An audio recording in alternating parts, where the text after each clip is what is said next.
Hello everyone, this is Fantasy-esque and welcome back to ClanGen, the Warrior Cats clan generator game. When we left off in the previous episode, we were introduced to the members of Luminous Clan. We moved into the Crystal River, Crystal Cave, no, Crystal River camp, and we set up our first mated pair.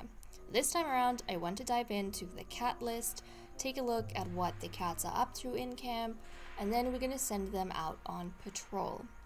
So let's pull up the cat list, see what's happening. So starting off with Mr., our leader and the first prophet, he is assessing some apprentices. So Mr. over here is a playful leader, but he's very different to the playful leader we had in Feather Clan in classic mode. So the other leader pretty much didn't want to do anything at all. I don't think we ever saw him assessing any apprentices or caring very much about training or anything of the sort. But with Mr., it seems as though his playful personality is more put to use trying to ease the others and soothe them, around his presence. I feel as though he uses his playful nature to make himself more approachable to the cats around him, which I think is very nice. And as, someone who is going to be assigning mentors, I think it's a very good sign that he is actually taking interest in those relationships, and I think that's exactly what he's doing over here. He's probably trying to assess Almondpaw and how Almondpaw is doing under the tutelage of Slumber Roach. So we will see, obviously, going into patrols and further on how that relationship works out, but I think it's a really good omen that Mr. is taking an interest in the only kind of apprenticeship we have going on right now. And then we have Nectarrock, who is pretending to be busy. He's the deputy, he is adventurous, and he is the second prophet. Now, I am curious, Nectarrock, as to why you are pretending to be busy. I don't think we have learned enough about Nectarrock's behavior to kind of guess at why he may be pretending to be busy. We might find out once we go through the lineup of all the cats, because sometimes these cats are interacting with each other. The other thing I like to do is that when two cats have the same prompt up here, I say that they're hanging out together during that one prompt. So let's keep going and we'll see. We'll keep an eye on Nectarrock though. We'll keep an eye on him. Okay, Lyrebuzz, our medicine cat, is soaking in the new leaf warmth. So I actually think Lyrebuzz is not worried at all about his role. I mean, he is a confident cat and he's a renowned hunter, so he's kind of capable all the way around. And I'm excited to see some of this prowess at work when he's out finding herbs and whatnot. But yeah, he's feeling pretty good about himself and his role. And being, one of the chosen few to be at the Crystal River. So I'm excited to see what he gets up to. And guys, I don't know, does anyone have a favorite? Right now, I think in terms of appearance, Lyrebuzz might end up being my favorite, because I said this before, but he's got the most beautiful dark blue eyes, and he looks like a vigilante that has a mask on, and I don't know, that's so adorable. I love it. I just absolutely love it. Okay, and then we have Cloudy Snarl, our mediator, wants to critique Dark Pounce's fighting techniques. Okay, so she is thoughtful and very clever, along with a good healer. So I don't think that Cloudy Snarl, even though she's got a terrifying name, we'll have to see, why she might have ended up getting that name. But I don't feel like she would critique in a very aggressive or rude sort of way. I feel like this would be constructive kind of criticism on Dark Pounce's fighting techniques, and she might be trying to, help in a little bit. I'm not sure if she's older than Dark Pounce, but if she is, I can kind of see her taking a bit of like the older sister's role and trying to make sure that Dark Pounce is in tip-top shape. So that's actually quite nice. But also, her being thoughtful, I wonder if Dark Pounce has been trying to train and there's something she's stuck at. So Cloudy Snarl being thoughtful, has probably observed that and has also observed maybe where Dark Pounce is going wrong, but she can't figure it out herself. So she's kind of, giving a lending hand. Okay, Dark Pounce. Oh, wishes she had wings so she could catch birds easier. And she's, righteous. Okay, beloved kidsit and talented swimmer. You know what? Okay, I can see this. So Dark Pounce is probably, using a fighting technique to get to birds, but she's kind of stumbling and failing. And she's 52 moons. Cloudy Snarl is, Cloudy Snarl is 60, yeah, so she is a bit older. So I can kind of see that Cloudy Snarl, she's very clever. She would be like, okay, so this is where you're going wrong in your technique, and this is where you have to adjust in order to get the bird that you want to get. So I do like that. She's already being like super, super helpful. And I do imagine it was probably bothering Dark Pounce a lot, and maybe Dark Pounce was, trying, and she was getting frustrated. And then finally the mediator comes along and says, okay, there we go. Here's where we need to kind of solve this. Okay, so a little bit of bonding, I imagine, is happening between Dark Pounce and Cloudy Snarl, which is really nice. Slopefleck wonders how Nectarrock is doing. Okay, so now we understand why the deputy Nectarrock is pretending to be busy, because Slopefleck, who is the third prophet, is wondering what Nectarrock is doing as deputy, and maybe Nectarrock is feeling a little bit of pressure, so he's like pretending to be busy. Sometimes when you know you're supposed to be doing something, but you haven't quite worked out just yet what you're supposed to be doing, but someone's watching you, so you pretend to be doing what you're supposed to be doing. Yeah, I think that's what Nectarrock is doing. Oh, Nectarrock. Okay, Slumber Roach is relieved. Leaf Bear is finally over. Okay, so, we are starting off in New Leaf, and I imagine that all of these cats, they were probably having a very, very difficult time under the mountain in those dark caves in Leaf Bear. Like, it must be so much worse in winter. And so I imagine Slumber Roach is not only happy and grateful to finally have, been given an exit in a vision through the prophets, but that he is part of the select few now, who, even though they're still bound to the mountain, they have been kind of shown this very special, very secretive crystal river where they will guard the exit. So I kind of like that, because I imagine, with this background story that we've kind of constructed and the rest of the world, I imagine that the other cats who are cursed, they, for whatever reason, they cannot find. They always forget. Even if they've been shown the way to the Crystal River camp and they've been shown to the exit, which I imagine is, a little bit beyond the Crystal River, they always forget how to get there and they cannot remember. Right. And they're always kind of drawn back to the mountain. For one reason or another, they will come back. And once they come back, they'll forget how to get out. So I think Slumber Roach is very, very relieved that they have managed, finally after so many generations, to get out of that situation, which is quite nice. And he is a lore keeper and a great storyteller, so that's actually very exciting. I wonder how much of this kind of history of these cats he's going to be passing on to his apprentice Armandpool. I think that will be very, very intriguing to see. And the story of the prophets. Bubbling Gale is looking forward to finding more prey as the snow melts. I don't know what kind of things they'd be eating under the mountain in the caves, like in the dark, but I think Bubbling Gale will be especially excited that they can now go and hunt in the area immediately outside of the Crystal River, and these like cave systems, they can go beyond the exit. Obviously, they always have to come back, but they can still kind of interact with the clans around the area, like around the mountain. They can go hunt prey around the exit.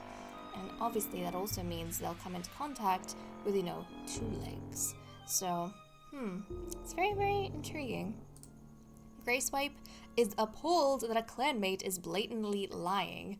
So another thing that I kind of love doing is going ahead and for certain interactions or certain prompts, going and checking like who they're talking about. And for example, in this situation, she's appalled that Cleme is lying. So we would go and check who she has the least amount of relationship with. So it seems as though she has the least amount with Nectarrock, the deputy who she dislikes and is jealous of. Okay, so she thinks Nectarrock is lying, which is very, very hilarious, because Nectarrock is actually pretending to be, well, doing his job as deputy. And who was it? One of the prophets? Hold on a second. I'm still getting used to their names. Slopefleck was wondering what Nectarrock is doing and was watching him. So Nectarrock was pretending to be doing something and pretending to be busy. And Grayswipe totally knows that Nectarrock is pretending to do his job as deputy. Like maybe he's pretending to plan patrols, but he hasn't quite wrapped his head around, all of it just yet, or quite figured out the logistics. And Grayswipe can totally see that, and she's very unimpressed. Oh my goodness, okay. Almondpaw tries to do too much at once. Oh, and defeatedly asks Grayswipe for help. Oh my goodness, that's actually adorable. I can see how Grayswipe is kind of, horrified. She's, I don't know if I would say fuming, but she's righteous. So she's like horrified that the deputy is pretending to do work that is very important. But then she gets distracted by Almondpaw, who is asking for her help because he was probably given a task by his mentor to accomplish before they go out on patrols. And he's interested in clan history, which is amazing. But he was probably, actually, you know what? I think Slumber Roach was telling Almondpaw a little bit of their history and the whole situation with the prophets and how life was like way before Almondpaw was even born, maybe.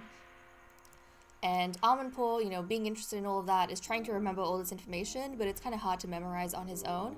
So he's asking Grayswipe if she can help him memorize what his mentor told him, in case he gets kind of tested later on. And Almondpaw is probably thinking, like, if we go out on patrols together and Slumber Roach asks me about what we spoke of beforehand, what if I forget something important? So I think he's trying to memorize as much as possible before they head out, which is so cute. But okay, that was really fun. We've already started to see some interaction between the cats, and some of their personalities are coming out a little bit more.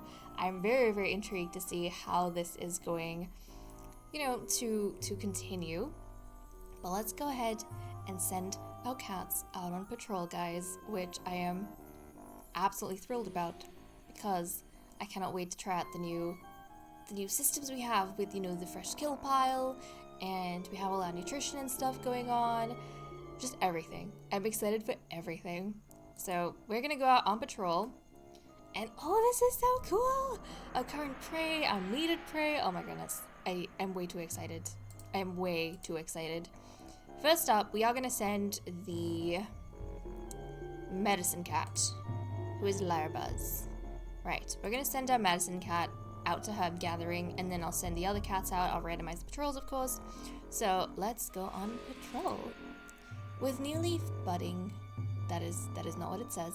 With new leaf bringing ragwort back on the medicinal menu, Lyrebuzz heads out to find where the silly plants have decided to sprout this year. And oh, I forgot to do something. It's okay. We'll do it after patrols, and that'll be helpful. So what I forgot to do, guys, one thing I very much enjoy, and I should probably explain this later on when I do it, for those of you who are not familiar, but I like to check to see which cats support the leader, are loyal to the leader, and which cats are disloyal to the leader, or anti-loyalists, which is what I like to call them. And I'll go into more how I do this, but I like to do it kind of at the end of every episode, and then I kind of check up in the beginning of an episode to see if anything has changed, and then all the events that happen kind of, inform why that might be the case, and whether or not, the cats are satisfied with the current leader, whether the leader has a good relationship with the cats, all of that. It's very, very fun, but maybe I'll do it after patrols. Okay, so let's go ahead and see what's happening. Unlike our fresh kill pile, our medicinal stores are completely empty, so let's proceed. In New Leaf, with most ragwort plants still flowerless, they're a little more bearable to harvest. The foul scent of their petals not yet muddying the air and don't completely overpower the burdock plant sitting next to them. So ragwort and burdock were gathered, which is good, so he had a successful run outside. And now it is time for us to arrange the other cats in a patrol. And the other thing I kind of like to see, what I like to say is that the mentors and the deputies, they usually kind of discuss how patrols are going to go between them, because the mentor needs to decide whether he's going to go with his apprentice or if he's going to send his apprentice with someone else. I don't always send mentors and apprentices together, because I like to say that different mentors have different techniques for teaching, and sometimes those techniques require them to have their mentors or their apprentices with someone else, like separated from them, so they can learn new skills and see new things. So okay guys, let's go ahead and see who our first group of 6 are going to be. Okay, so it seems as though Slumber Roach has decided that he and his apprentice are going to go on the first patrol together. Then we have Dark Pounce, Slope Fleck, Bubbling Gale, and Mist Star, the leader. So, so the mediator does not go out on patrols. So that means Cloudy Snarl is not going to be going out on these patrols. That's right, I almost forgot. Okay, so let's send these guys out and see how things go. And I'm very, very entertained by the other patrol we are going to have between Nectar Rock and Grey Swipe, because Grey Swipe does not like Nectar Rock.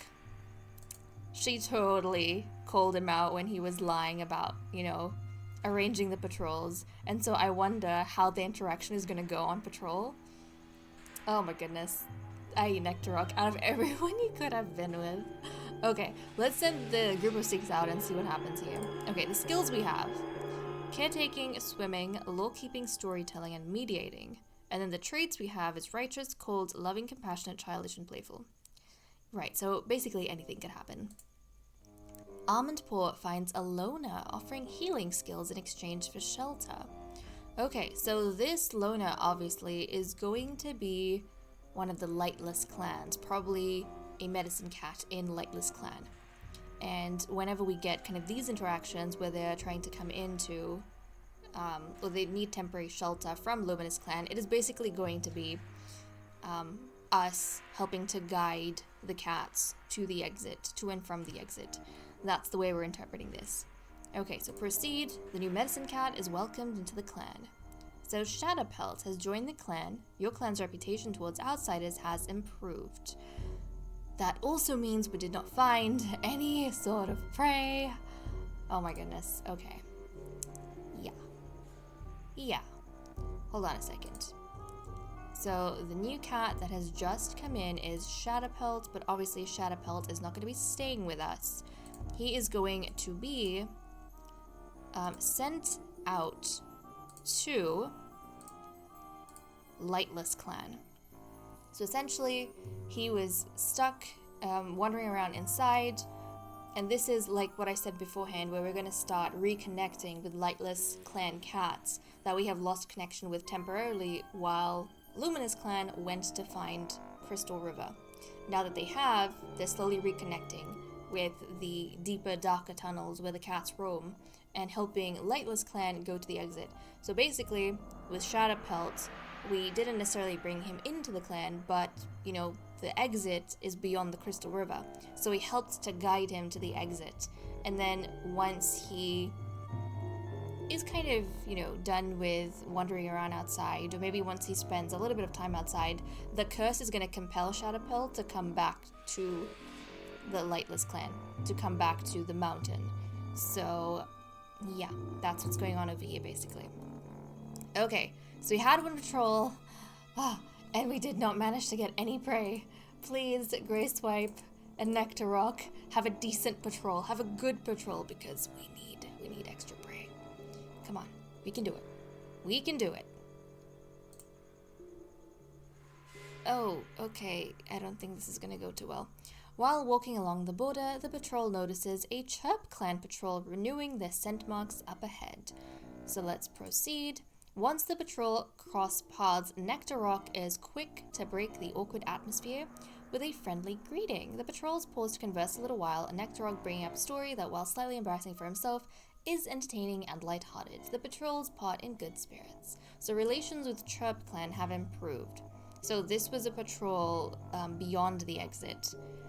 Now, unfortunately, we still didn't get any prey. And interestingly enough, Graceswipe kind of stayed quiet. So I imagine Graceswipe was observing Nectarrock, and maybe she'll start to kind of see that, yeah, sometimes he tells white lies and pretends to be busy, but he really does know what he's doing. Because, she was silent, but he really helped to kind of break the awkward atmosphere and converse with Chirp Clan and help improve relations. So he's kind of doing what a deputy should. But we still did not get any prey. Okay, that's unfortunate. Now, we're not going to hurry into the time skip just yet, because I wanted to check to see which cats are loyal to Mistar and which cats are not. So the way I'm going to do that is I will jump into the relationships for each cat. And if Mistar is one of the first 4 cats, like right at the top here in the relationships, then I will consider that as the cat being loyal. If Mistar is not up here, then I'm going to say that those cats are anti-loyalists, or they do not have a close enough relationship with Mistar to kind of support Mistar as leader. So let me go back, check on that, and then I'll be right back, guys. Okay guys, let's go ahead and take a look at who the loyalists to Mistar are. And basically they're going to be the favorited cats. The only time I use this is essentially to keep track of our loyalists and anti-loyalists. So here we go, guys. I am actually very, very surprised that only 3 cats, obviously Mistar is included in the 4 cats, but other than him, 3 other cats are loyal to Mistar. And only 3 other cats actually think that Mistar should be their leader. 6 other cats in the clan don't think, even though they respect Mistar as, the first prophet, they don't necessarily think that he is the best leader for the clan. And I think I understand because, the first moon out in patrols and they did not manage to get any sort of food, no prey, right? And I imagine that some of the cats are probably blaming the fact that Mistar is choosing to focus on the clan's relationship with the lightless cats instead of focusing on Luminous Clan first and foremost and making sure that Luminous Clan, which has just newly been kind of put together, is doing well and thriving. So I can kind of see why they're not really happy with maybe Mistar's focus. So I found it very interesting that Nectarrock the deputy is loyal to Mistar, which makes sense. We kind of established that they probably work very well together. With Nectarrock being adventurous and Mistar being playful, they kind of balance each other out. Obviously, the mediator and a mate to Mistar, she would be loyal to him, so that makes a lot of sense to me. And also, I suppose, Slumberroach makes sense to me because Mistar, did pick Slumberroach to be Almond Paw's mentor. And that must be because Mistar has a good enough opinion of Slumberroach to go ahead and do that. And as such, I imagine Slumberroach is probably very honored to have been selected by the first prophet and the clan leader to train the only apprentice that they currently have. Whereas everyone else, they're a bit dubious. Even Almond Paw, the young one, probably didn't get as much excitement as he wanted out on the patrol. And, Lyrebuzz, the medicine cat, yeah. He went out, he got the stuff he was supposed to get for the medicine cat den, and yet everyone else came back empty-pawed. So I don't think he is too keen on Mistar's direction. Nobody can really tell Lyrebuzz what to do. he's going to get his medicinal ingredients and he's going to come right back. He's confident in his role. Whereas everyone else has to more or less follow the focus of the direction of the clan leader. And if the clan leader has said that we're going to be entreating with lightless cats, outsiders, I mean, they're going to be distracted by that constantly. So, not really fun, not really fun. Now, the other thing... Oh, I wanted to check out, actually, the medicine cat den, because I wanted to see... Look at that! Burdock and Ragwort. I wanted to go and see that. I really, really wanted to see that. Huh, okay. So the medicine cat worries over the herb stores. They don't have nearly enough for the clan. But that's okay. We have a little bit. We've started getting just a little bit of stuff. Okay, so now that we have done and dusted that, we don't have any mediation to do because the only couple we currently have, well, one of them is a mediator, so they can't mediate their own relationship. So we're gonna go ahead, guys. We are going to skip a moon, and we're gonna see what exactly is going on. And fingers crossed, please, please, please. I mean, I don't know if we'd be able to have kids this early on, but it sure would be great. It sure would be great. Let's have a look. No birth notices. It's okay, it's okay. Larbuzz was caught sharing prey with a rogue. He was chased off by patrol. The clan has encountered Strike. Larbuzz. Larbuzz. Larbuzz. Maybe Strike is someone that Larbuzz knew from Lightless clan. So maybe that's why he kind of shared prey with her, because she was kind of wandering the caves for a while. She was having a little bit rough, and you know, she hadn't eaten for a long time and came across Larbuzz and, you know, gave us some bit of prey. But also, since Larbuzz is one of the cats who doesn't have the best opinion of the leader, I wonder if Larbuzz thinks that should the kind of prey stores start going down a bit, maybe even the loyalists are gonna be looking at the leader with questionable eyes. So I don't know, either that or he kind of might be proving that we shouldn't get too comfortable. Yes, it was only the first 2 patrols, but we shouldn't get comfortable because we are gonna have situations where we might need to help out other cats, members of Lightless clan, who need to be guided to the exit but haven't eaten for days. So what are you gonna do? Ignore them? Yeah, I think maybe he's bringing, I don't know, a little bit of attention to that. We'll have to see. Cloudy Snarl has gotten a runny nose. Oh no, so she's not feeling too good. Thankfully we have something in the herb stores. I don't know if it's good for a runny nose, but oh, it's okay, Cloudy Snarl. And now we have to dive into the excitement of relationships and see what is going on. I feel like relationships is probably where we get a better idea of how the cats feel about each other, because we get like a negative or a positive, and you know, that kind of helps us out. So let's go ahead and see. Okay, Bubbling Gale is impressed by some of Dark Pounce's advice. So Dark Pounce was the cat, if I'm remembering correctly, yes, who was trying to practice her fighting techniques to catch a bird, and then she was failing, so then Cloudy Snarl helped her out. And I imagine she, you know, probably learned how to do that. Maybe she practiced a little bit more in the patrols, in the background, while everyone else was trying to entreat with the Lightless cats. And I imagine now she is giving the same advice to Bubbling Gale, should he come across an opportunity to hunt. Okay, Slopefleck follows through on a small promise made with Dark Pounce. Okay, I'm curious about that. I wonder if Slopefleck is kind of maybe agreeing with Dark Pounce. It followed through on a small promise. I wonder if she asked if he could train with her, and maybe he actually took out some time to do that, which seems very, very nice of him.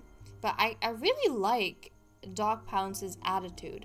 I feel like she is a very enthusiastic cat who's going around and actually trying to improve herself so that she can be more effective when they go out and do their patrols, which I actually really like.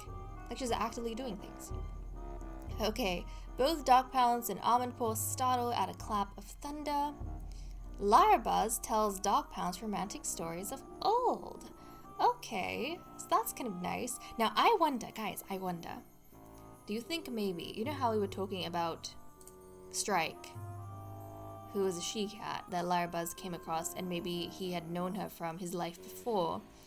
I wonder if Dog Pounds kind of asked Lyrebuzz why he was sharing prey with Strike, with a lightless cat, and maybe Lyrebuzz is telling Dog Pounds that Strike is an old flame of his and they actually had a fling together, and that's the romantic stories of old. He's talking about his romantic stories with Strike, and that's why he has like maybe a bit of a soft spot for her. So when she showed up in one of the caves, you know, maybe when Lyrebuzz was making his rounds outside the camp, he just couldn't help it. His heart softened a little bit, and he saw she was hungry, and he had to give her some prey. So maybe that's what he's telling Dog Pounds, and Dog Pounds, she kind of understands. She's like, oh, Lyrebuzz is such a romantic cat. Maybe that's what's going on. I kind of like that. And then Lyrebuzz got a bunch of cats up for morning stretches, and they did not like it. Lyrebuzz and Almond Paw cuddled during a storm. Oh, that's adorable. That's actually adorable. Now, I don't... See, based on what I'm seeing, Lyrebuzz just seems like a really nice cat.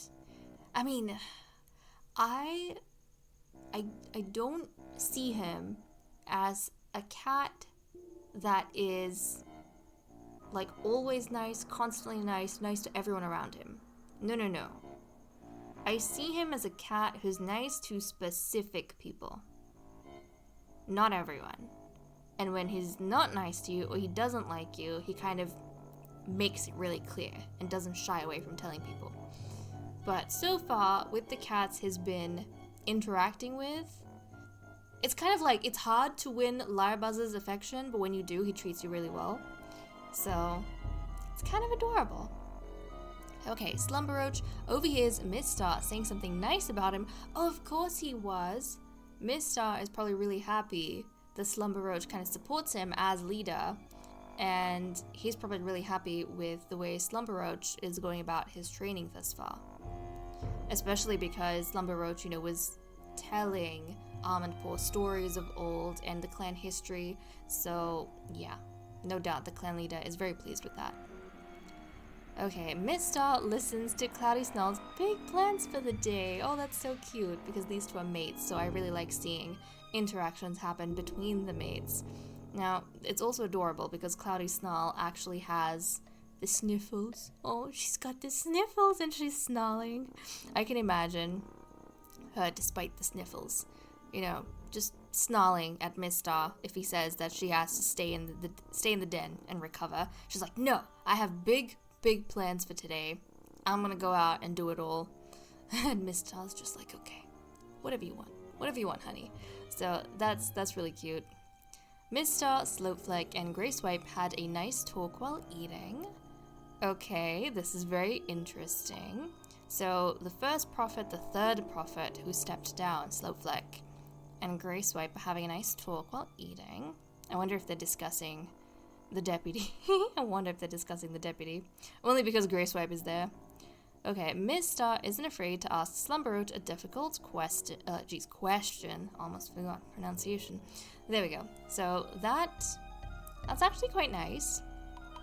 Maybe Miss Star is talking to Slumberroach about the more practical side of his training with Almond Paw.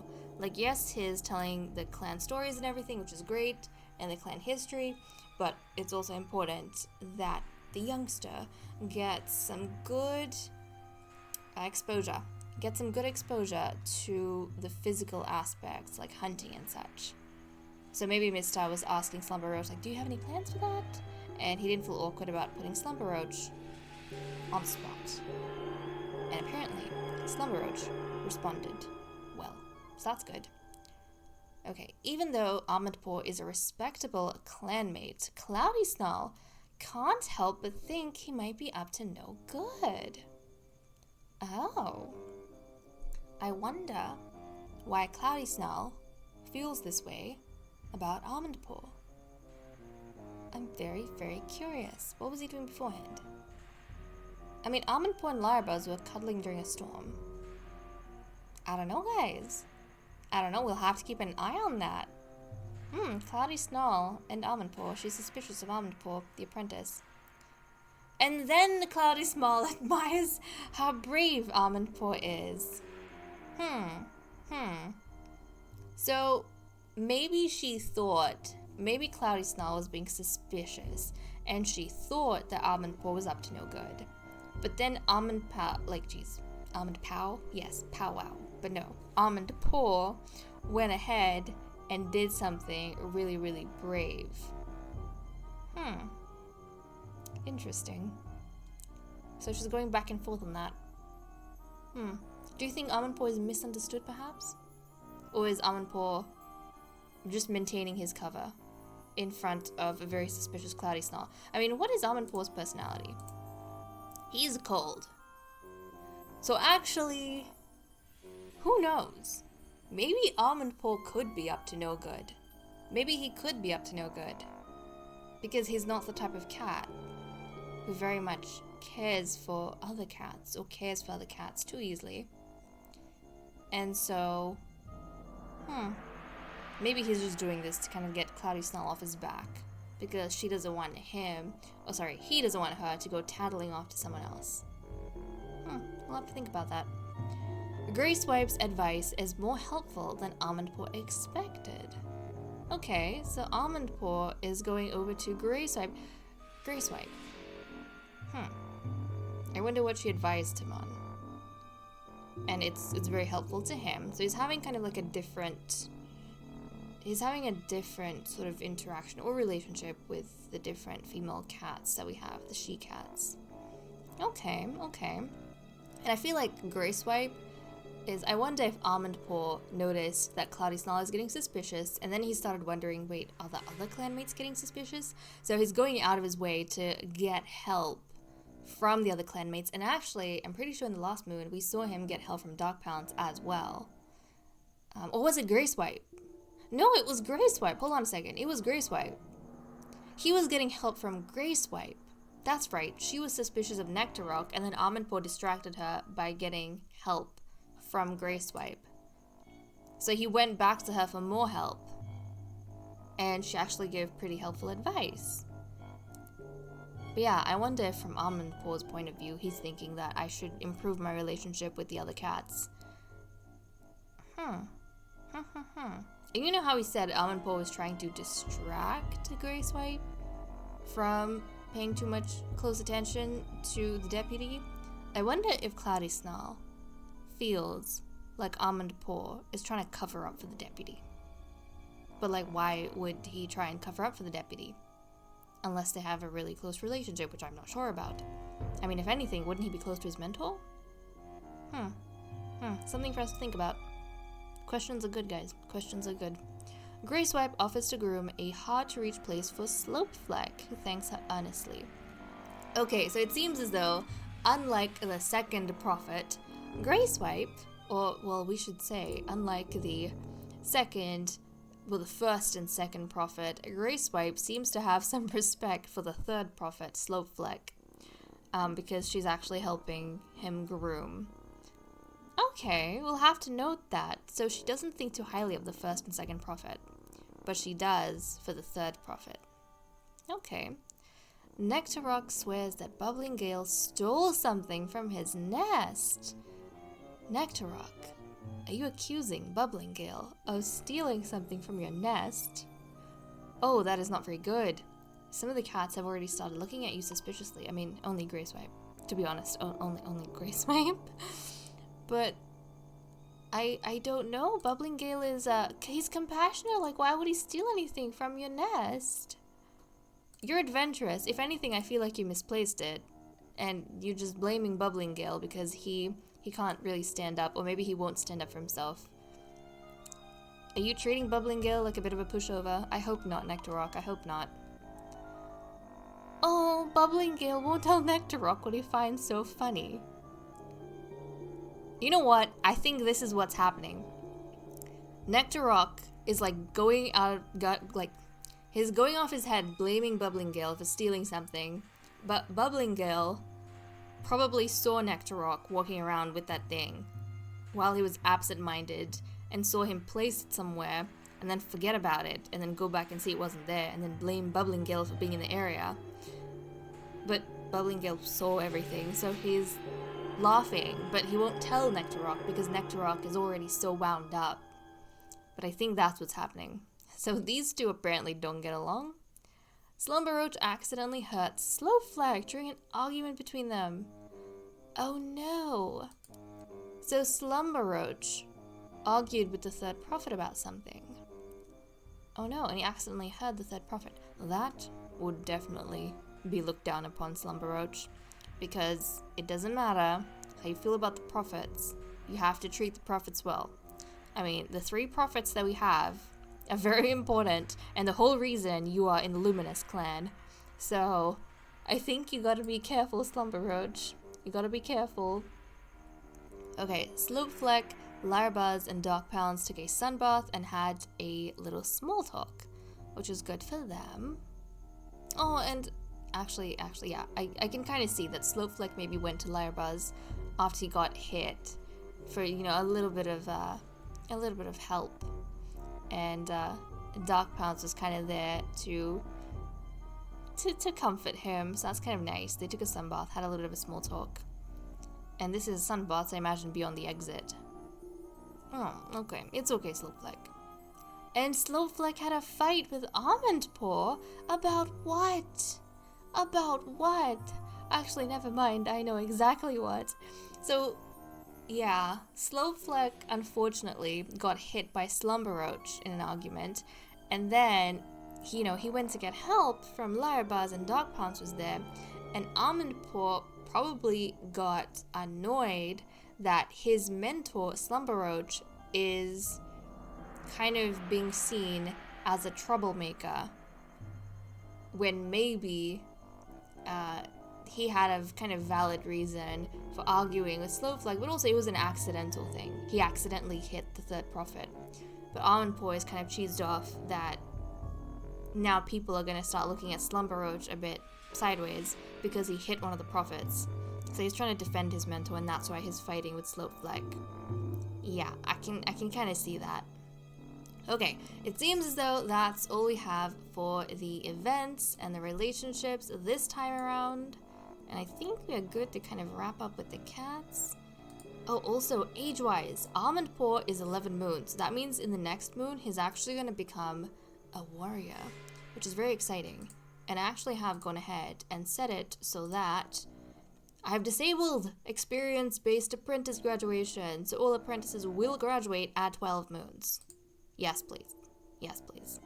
Okay, guys, so with that said and done, I am going to leave off here. Thank you so much for watching. I hope you all enjoyed, and I will see you all next time. Bye-bye.